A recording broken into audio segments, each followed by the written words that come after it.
Assalamualaikum warahmatullahi wabarakatuh. Waalaikumsalam warahmatullahi wabarakatuh.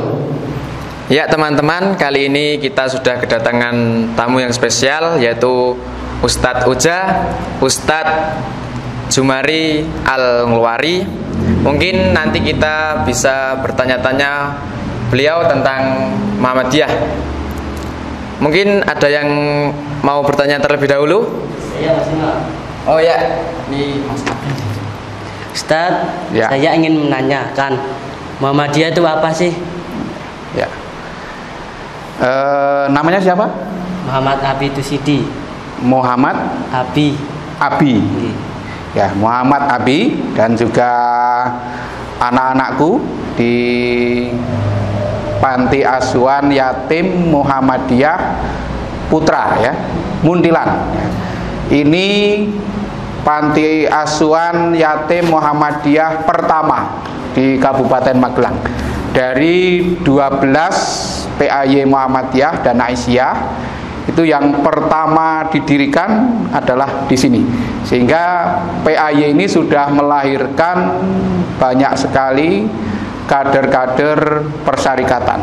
Nah, mudah-mudahan kalian yang tadi bertanya Muhammadiyah itu apa, kelak di kemudian hari juga mengikuti jejak kader-kader terdahulu, menjadi kader persyarikatan Muhammadiyah, kader umat, juga kader bangsa. Nah, apa Muhammadiyah itu? Tadi ditanyakan. Muhammadiyah adalah persyarikatan. Persyarikatan itu organisasi yang didirikan oleh Kiai Haji Ahmad Dahlan pada tanggal 8 Zulhijjah 1330 Hijriah. Nah, mengapa dipilih tanggal 8 Zulhijjah? Mas Ahmad ya, sampean lahir tanggal berapa? Tanggal 30 Januari. 30 Januari. Dulu lahir tanggal 30 Januari itu pesen nggak sama ibumu? Enggak. Enggak toh? Lahir. Nah, itu kalau lahirnya kamu, lahirnya kalian semua itu enggak bisa ngarani. Ya mangsane lahir ya lahir gitu. Tapi lahirnya Muhammadiyah itu memang dipilih. Dipilih tanggal 8 Zulhijjah. Untuk apa? Pilih tanggal 8 Zulhijjah untuk mengambil semangat, untuk mengambil motivasi dari peristiwa-peristiwa yang ada di dalam ibadah haji. Khususnya 3 tanggal. Pertama tanggal 8 Zulhijjah. Besok kalau kalian naik haji, itu akan mengalami. Pengen nggak naik haji? Pengen. Nah, mudah-mudahan kalian semua pada saatnya bisa menunaikan ibadah haji di Mekah besok. Nah, orang yang menunaikan ibadah haji itu tanggal 8 Zulhijjah mulai mengenakan pakaian ihram. Kalau kamu lihat orang memakai ihram itu, kalau laki-laki hanya 2 lembar yang putih itu, putih-putih itu. Kalau perempuan, wah semua lengkap itu. Nah, semua pakaian yang dipakai seperti pakaian saya ini atau pakaian kalian itu yang pakai batik atau pakaian kebesaran pejabat itu dilepaskan, diganti dengan pakaian ihram. Supaya apa? Supaya sama semua jamaah itu. Sehingga harapannya mengapa dipilih 8 Zulhijjah itu, supaya orang masuk Muhammadiyah itu kedudukannya sama. Jadi derajatnya sama. Dalam bahasa keren itu disebut egaliter. Nah, sehingga orang itu latar belakangnya apapun, itu begitu masuk Muhammadiyah kedudukannya sama. Jadi seperti saya itu masuk Muhammadiyah tidak pernah ditanya bapakmu siapa, tidak. Tapi semua orang di Muhammadiyah itu kedudukannya sama, seperti kedudukan manusia di hadapan Allah itu sama. Yang membedakan apa? Takwanya. Jadi itu. Nah, itu pertama. Kemudian yang kedua, 9 Zulhijjah itu hari Arafah. Nah, orang yang berhaji pada hari Arafah itu kegiatan utamanya adalah mendekatkan diri kepada Allah, Maka semangat bermuhammadiyah yang kedua adalah taqarrub ilallah, atau mendekatkan diri kepada Allah. Kemudian yang ketiga, tanggal 10 Dzulhijjah itu hari nahar, hari berkurban, baik yang di Mekah sedang menunaikan ibadah haji maupun umat Islam pada umumnya di tanah air itu sedang menyelenggarakan ibadah kurban. Maka semangat bermuhammadiyah itu tiga tadi. Pertama, persamaan derajat. Nah, sehingga orang itu di Muhammadiyah nggak perlu malu-malu, nggak perlu ragu-ragu, karena apapun latar belakangnya, ketika masuk Muhammadiyah kedudukannya sama. Yang membedakan apa? Prestasinya. Nah, itu ya. Nanti bisa jadi kalian jadi ketua PDM seperti saya, kan tidak tahu. Nah, pada saatnya saya saja juga tidak pernah bercita-cita jadi ketua PDM, hanya karena umat menghendaki. Itulah yang menyebabkan kita bisa terjadi. Itu yang pertama ya. Jadi manusia itu derajatnya sama. Yang membedakan apa? Takwanya. Nah, kemudian yang kedua, semangat bermuhammadiyah itu adalah taqarrub ilallah, mendekatkan diri kepada Allah, bukan mencari kedudukan, bukan mencari harta ya. Sebab kedudukan dan harta itu sudah dijamin oleh Allah. Nah, tinggal kita mencari karena belum tahu, masih dirahasiakan. Kemudian yang ketiga, ikhlas berkorban. Jadi bermuhammadiyah dengan tiga semangat itu. Saya kira bisa dipahami ya. Bisa. Ya. Mungkin ada lagi Mas Imam? Ya, terima kasih atas penjelasannya Ustadz. Yang selanjutnya mungkin dari sisi kiri mau ada yang bertanya? Saya Mas Imam. Ya, oh ya ini. Ustadz mau tanya. Ya, silakan. Ini untuk pertama kali Ustadz mengenal Muhammadiyah dan sampai sekarang ini Ustadz menjadi aktivis Muhammadiyah, itu bagaimana ceritanya? Ya. Nah, ini pertanyaan yang bagus ini ya. Sehingga siapa tahu sejarah hidup kalian sama dengan saya, sehingga nanti bisa mengalami seperti saya. Saya kenal dengan Muhammadiyah itu sejak tahun 1980. Sudah lahir? Belum. Mungkin ibumu ya belum lahir. Nah, jadi saya sudah agak tua ini. Jadi tahun 1980 saya masuk sekolah SMP Muhammadiyah Ngluar. Ngluar itu desa ya. Desa dibandingkan dengan Muntilan. Nah, itu saya orang kampung, orang dusun. Mungkin dusun saya itu di peta nggak ada, gitu ya. Di peta nggak ada. Kemudian saya sekolah di SMP Muhammadiyah Ngluar. Itulah saya mulai kenal dengan yang namanya Muhammadiyah. Nah, ketika SMP itu saya sudah mulai aktif di IPM. Apa IPM? Ikatan Pelajar Muhammadiyah. Jadi saya kelas 2 SMP. Kelas 2 SMP itu sudah diutus untuk mengikuti coaching instruktur. Jadi latihan instruktur yang diadakan oleh pimpinan daerah Ikatan Pelajar Muhammadiyah Magelang. Waktu itu Kabupaten Magelang dan Kota Magelang jadi satu. Tempatnya di Jalan Tidar nomor 21 Magelang, dekat kampus Unima itu ya. Nah, itu waktu itu kelas 2 SMP sudah diutus mewakili Ngluar untuk ikut pelatihan instruktur Ikatan Pelajar Muhammadiyah.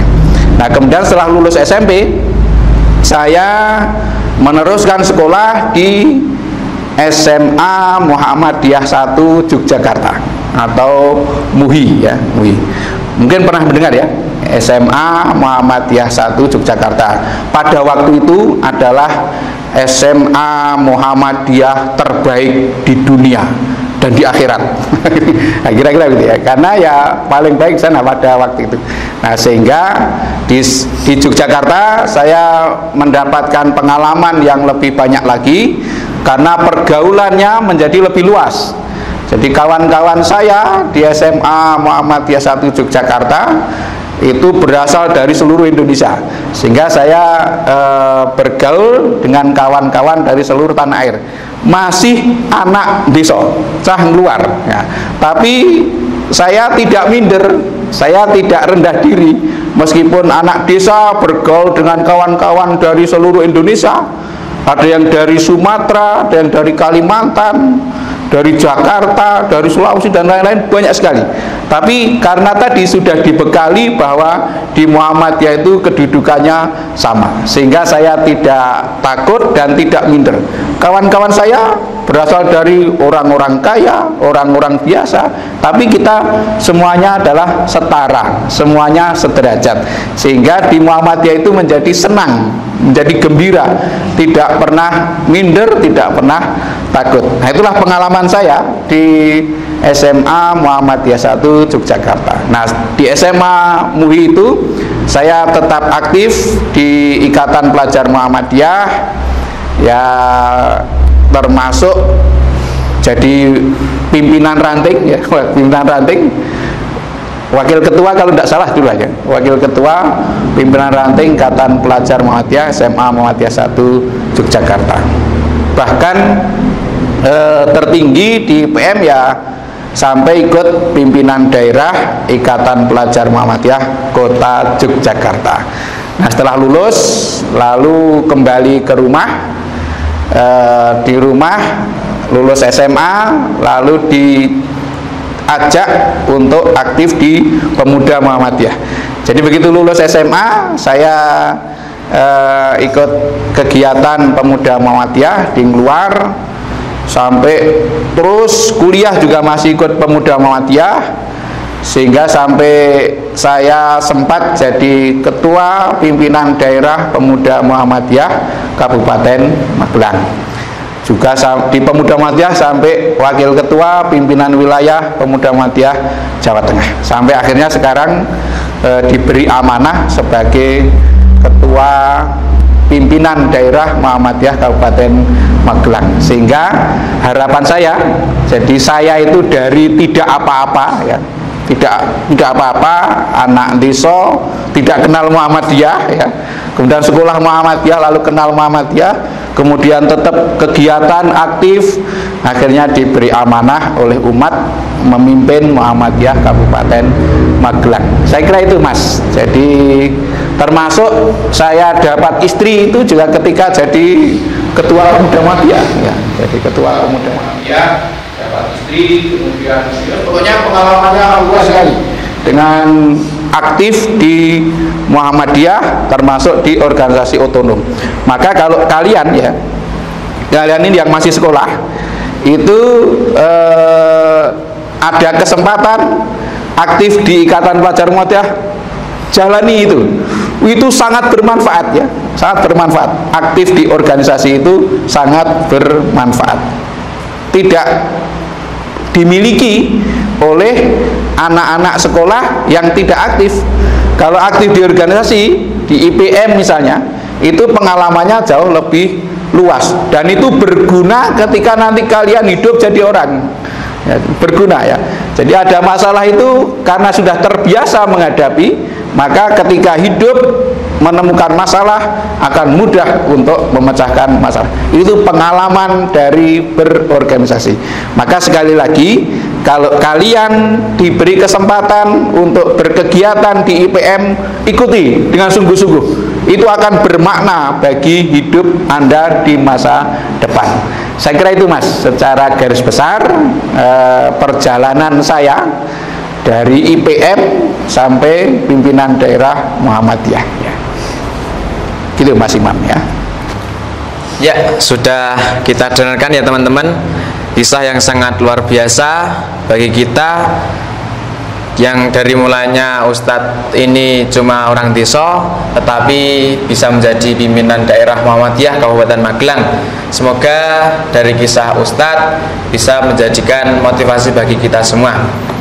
Ya, mungkin selanjutnya ada yang mau tanya lagi?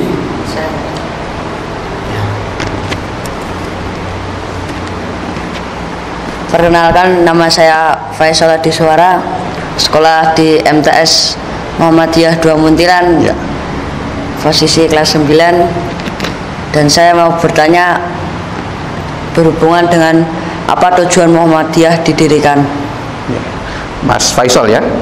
Jadi Mas Faisal menanyakan apa tujuan Muhammadiyah didirikan.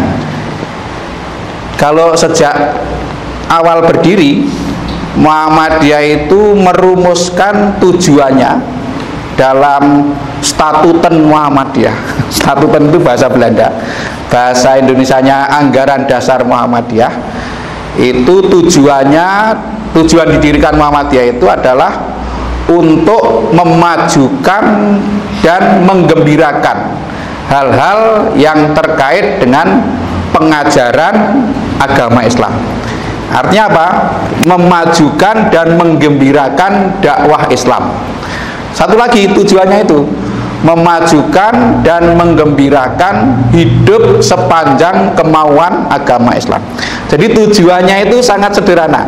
Tapi ada dua kata kunci di sini, memajukan dan menggembirakan. Jadi Muhammadiyah berharap menjadi orang Islam itu bergembira dan maju. Jadi tidak boleh ada orang Islam kok susah, tidak boleh ada orang Islam kok sedih, menderita, tidak, harus bergembira. Termasuk dalam dakwah Islam, pengajaran agama Islam, juga hidup sepanjang kemauan Islam. Hidup sepanjang kemauan Islam itu kita hanya mengikuti saja apa yang dikehendaki oleh Islam kepada kita, dan itu dilaksanakan dengan gembira dan maju. Istilah menggembirakan itu khas dari Persyarikatan Muhammadiyah. Juga memajukan. Maju itu artinya apa? Selalu siap berubah mengikuti perkembangan zaman. Sebab orang yang tidak mau berubah akan tergilas oleh sejarah. Nah, itu dulu pertama kali ya. Pertama kali Muhammadiyah didirikan itu tujuannya seperti itu. Nah, sekarang kan Muhammadiyah itu berkembang, maju terus mengikuti perkembangan zaman. Sehingga sekarang rumusan tujuan Muhammadiyah itu adalah menegakkan dan menjunjung tinggi agama Islam sehingga terwujud masyarakat Islam yang sebenar-benarnya. Jadi menegakkan dan menjunjung tinggi agama Islam. Bagaimana Islam itu tegak dan dihormati. Tegak dan dihormati. Tegaknya ajaran Islam itu kalau ajaran Islam diamalkan oleh umat Islam. Untuk apa? Untuk terwujudnya masyarakat Islam yang sebenar-benarnya. Jadi yang dicita-citakan Muhammadiyah itu masyarakat Islam yang sebenar-benarnya. Artinya masyarakat di mana ajaran Islam itu terlaksana, teramalkan dengan benar. Bahwa masyarakatnya ada yang muslim, ada yang tidak muslim, tidak masalah. Tetapi orang Islamnya mengamalkan Islam dengan benar, termasuk bagaimana berhubungan dengan orang yang tidak Islam menurut tata cara agama Islam. Nah, itulah yang dicita-citakan Muhammadiyah, terwujudnya masyarakat Islam yang sebenar-benarnya. Apakah sudah tercapai? Boleh jadi pada masyarakat tertentu sudah tercapai, tapi pada sebagian besar belum tercapai. Nah, sehingga Muhammadiyah karena cita-citanya belum tercapai sepenuhnya, maka terus hadir, terus ada. Termasuk kita sekalian ini yang menjadi generasi penerus itu tetap menjaga agar Muhammadiyah tetap berjalan dan bermanfaat untuk menggembirakan dan memajukan umat Islam khususnya dan umat manusia pada umumnya. Saya kira gitu Mas Faisal ya, tentang tujuan Muhammadiyah.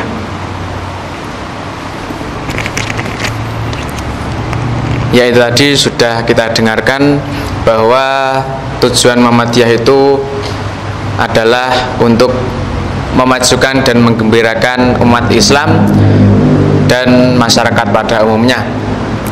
Mungkin ada pertanyaan yang terakhir kali dari sisi kiri. Saya Mas. Oh ya, Mas Yusuf.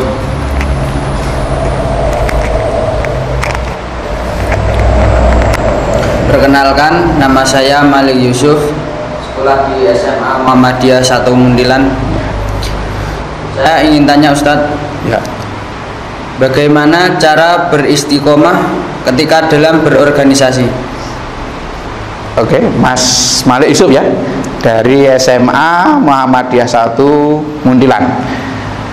Pertanyaan yang bagus, mudah dikatakan, tapi tidak gampang diamalkan. Tapi tidak gampang itu bukan berarti tidak bisa ya. Istiqomah itu artinya jejak lurus ya, tidak menggak-menggok, tidak menga-mengo, tidak mudah terpengaruh. Nah itu. Padahal yang mempengaruhi kita kan banyak sekali toh. Apa yang mempengaruhi kita? Kadang media sosial, kadang omongan teman, ya, kadang orang tua, kadang mempengaruhi juga. Nah, sehingga apa yang bisa kita lakukan agar bisa jejak istiqomah dalam berorganisasi? Itu kuncinya berorganisasi dengan tulus. Tulus itu apa? Apa tulus itu? Ikhlas ya. Ikhlas itu apa? Tanpa pamrih ya. Tulus bukan fulus. Kalau fulus apa? Uang ya. Milih tulus apa milih fulus? Kalau milih fulus itu tulusnya tidak dapat. Tapi kalau kita itu berorganisasi dengan tulus, insya Allah fulus mengikuti. Jadi berorganisasi dengan tulus, kemudian kok dapat fulus, itu namanya berkah. Tapi kalau orang itu berorganisasi karena mencari fulus, maka akan mudah goyah, mudah berubah, bahkan mudah patah semangat ya, kemudian meninggalkan organisasi. Maka yang paling pokok adalah dalam berorganisasi supaya tetap istiqomah sampai tua, sampai mati tetap bermuhammadiyah. Nah, itu kuncinya adalah ikhlas. Ikhlas atau tulus. Insya Allah kita sekalian itu akan bisa menjalani dengan bahagia. Kalau tulus itu pasti bahagia, tapi kalau fulus belum tentu bahagia. Misalnya kalau cita-citanya hanya pengen dapat fulus, nanti kalau fulusnya tidak dapat kan kecewa. Kalau kecewa kan menderita. Nah, kalau menderita bisa kemudian tumbuh kebencian, bisa muncul fitnah, gitu kan, kepada orang lain. Sehingga saya sampaikan kepada kalian pengalaman ya, pengalaman supaya kita bisa istiqomah dalam berorganisasi di Persyarikatan Muhammadiyah itu ya, menjaga stamina keikhlasan, menjaga stamina ketulusan kita dalam berjuang. Nah, insya Allah sangat bermanfaat bagi kita sendiri yang berjuang maupun bagi orang lain. Saya kira gitu Mas ya, kunci supaya kita bisa istiqomah di dalam berorganisasi. Barangkali ada kata-kata terakhir dari Ustadz untuk teman-teman semua. Ya, terima kasih Mas Imam. Jadi saya bersyukur dan bergembira hari ini bisa bergabung bersama kalian. Nah, pesan saya, mudah-mudahan apa yang kita diskusikan pada kali ini bermanfaat bagi kalian dan memberi semangat kepada kalian untuk tetap istiqomah berproses menjadi kader Muhammadiyah, kader umat dan kader bangsa, sehingga hidup kalian bermanfaat tidak hanya bagi kalian tapi juga bagi kemanusiaan seluruhnya. Saya kira gitu, kita akhiri saja pertemuan pada kali ini dengan baca hamdalah. Alhamdulillahirabbil alamin. Assalamualaikum warahmatullahi wabarakatuh. Waalaikumsalam warahmatullahi wabarakatuh.